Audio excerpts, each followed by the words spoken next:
Hello mga ka-farmers. So,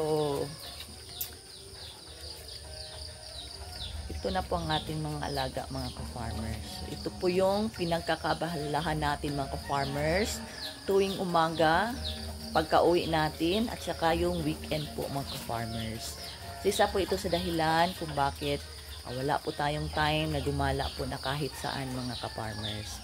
At lahat po ng ating sweldo, yung mga niloloan po natin, yung pera po natin is, lahat po ng ating pera is napunta po dito mga ka-farmers. So, wala na po akong extra pera para po pangbili ng kung ano pa yung mga gusto ko. So, talaga pong inilaan lang po dito sa amin po munting babuyan. So, soon, by God's grace, by God's will, lalago din ang ating pinaghirapan po mga ka-farmers. Kaya sa ating mga kapuhag racers dyan, huwag kayong tumigil. So, darating din ang panahon na tayo ay makakabawi at lalago din yung ating mga pinaghirapan.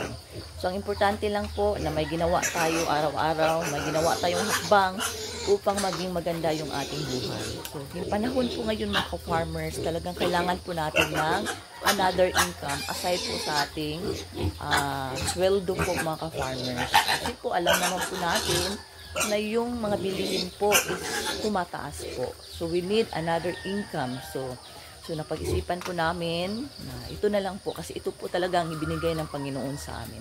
Hindi namin ito hiniling, hindi namin ito pinangarap, ngunit bagkos ito ay binigay sa amin. Kaya pinagsikapan po namin mga ka-farmers na galingan dito po sa larangan ito. So yan lang po mga ka-farmers. Thank you for watching and happy farming.